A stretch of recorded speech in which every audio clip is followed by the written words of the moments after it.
Negotiations for a ceasefire between the United States and Iran have ultimately broken down. Today, let's take a closer look at this issue. Let's get right into it. 43 days into the war, the United States and Iran met in Islamabad, Pakistan for peace talks but failed to reach an agreement after 21 hours of negotiations. After negotiations ended, both sides wanted to continue talks the next day, but with Vice President J.D. Vance returning to the U.S., no agreement was reached and talks broke down. At the time, the gap between the positions of the United States and Iran was said to be too great. First, Vice President J.D. Vance stated that the Iranian negotiation team rejected the terms of the agreement proposed by the United States. In other words, the negotiations broke down because Iran refused to commit to foregoing nuclear weapons. Vice President J.D. Vance said that what is clear is that we need to confirm Iran's commitment not to add any more nuclear weapons, as well as a promise not to acquire the means to achieve this quickly. He said this is the core goal of the United States, and that they tried to achieve this through the recent negotiations. However, Iran rejected the United States' demands regarding nuclear weapons. Iran, in response, presented a different opinion. IRIB, which is also Iran's state broadcaster, reported that the obstacle to reaching an agreement was that the United States demanded too much. Iran reported that despite trying various creative approaches, the negotiations could not make progress due to the United States' excessive and unreasonable demands. It became known that the biggest pain point during the negotiations was related to the Strait of Hormuz. It is reported that there was a significant difference of opinion between the two sides regarding the blockade of the Strait of Hormuz. Iran's refusal to jointly control the strait with the United States and its insistence on setting independent tolls reportedly caused significant conflict. Persian news agency also reported that there were serious disagreements over the issue of the Strait of Hormuz. However, despite negotiating for more than 21 hours, they were unable to reach an agreement. In this negotiation, the United States reportedly demanded Iran stop uranium enrichment, export 900 pounds of stored uranium, and grant the U.S. discretionary rights over the Strait of Hormuz. Iran finds it hard to accept all these demands. Later, the U.S. and Israel's refusal to halt airstrikes on Lebanon was also blamed for the negotiations failing. The main reason for the breakdown of the negotiations seems to be that the United States and Iran both took hardline stances, only insisting on their own positions and failing to narrow their differences. Vice President J.D. Vance said that they have presented their best and final offer and will wait to see if Iran accepts it. They said their red line is clear, but the United States said no agreement has been reached and appears unwilling to back down from its demands.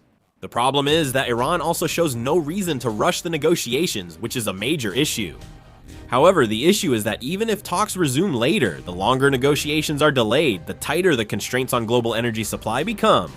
East Asian countries also face this issue as they import much of their crude oil via the Middle East and Strait of Hormuz. Additionally, a New York Times report says Iran faces difficulties because it cannot remove mines in the Strait of Hormuz. As a result, Iran has been unable to increase the traffic through the strait even despite the United States' proposal. Since March, the Iranian Navy and Revolutionary Guard have used small vessels to lay mines in the Strait of Hormuz, and they issued warnings that ships could collide with the sea mines. Iranian media even released safe route maps, but they didn't actually record any of it.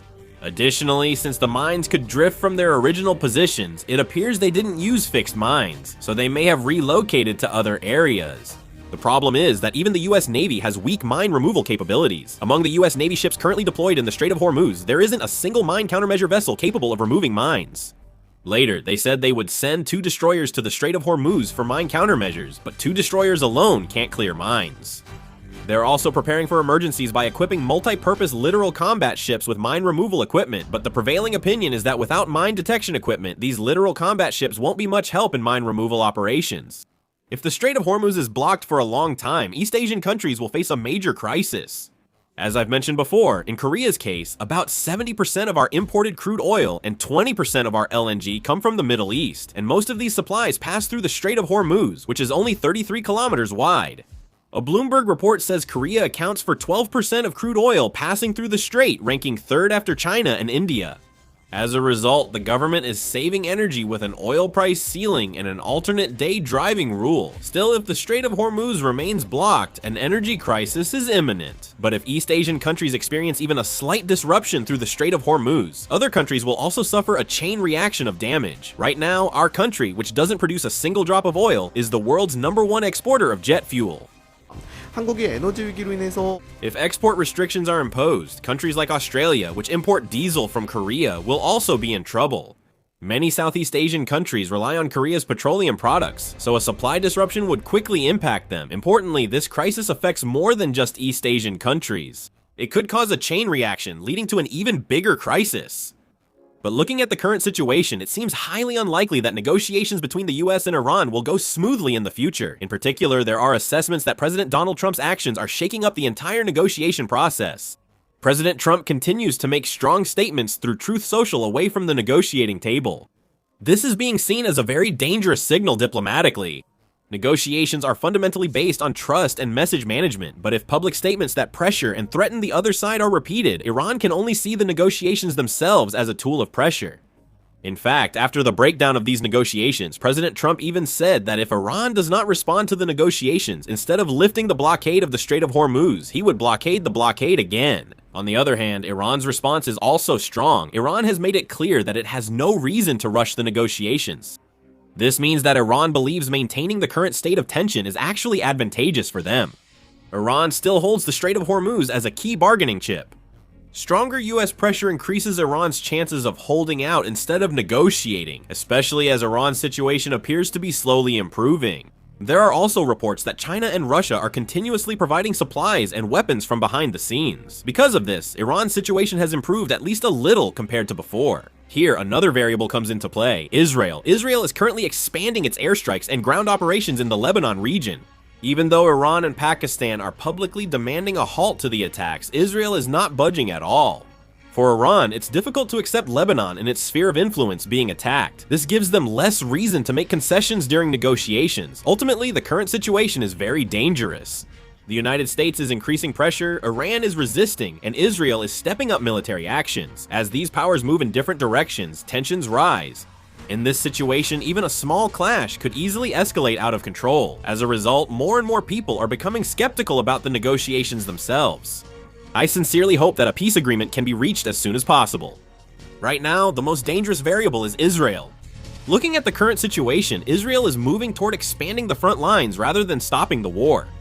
The airstrikes towards southern Lebanon are becoming increasingly intense, and the deployment of ground forces are also expanding beyond limited missions to a more aggressive scale. This can be interpreted as a move not just for defensive response, but as an attempt to reshape the entire war situation in their favor. This is even clearer considering Prime Minister Benjamin Netanyahu's political situation. He faces multiple legal risks, including corruption charges, and is in a difficult political position. In this situation, if the war becomes prolonged, the security crisis narrative is strengthened, which naturally pushes internal criticism to the background and actually increases his authority and influence as a leader. In fact, due to the structure of Israeli politics, power becomes much more concentrated during wartime, so the continuation of the war is directly linked to political survival. In addition, putting pressure on the pro-Iranian forces operating out of Lebanon becomes a factor that directly provokes Iran. From Iran's perspective, it's difficult to allow their sphere of influence to collapse, so they are inevitably pushed into a situation where they have to raise the level of their response. In this process, even a small clash could easily trigger another war. In the end, as Israel hoped, the war could continue, and there is a strong possibility that the briefly calmed Middle East could be pulled back into the war. To prevent this, peace talks have to happen somehow, and both the United States and Iran need to take a step back. If things continue to escalate like they are now, people really could all die.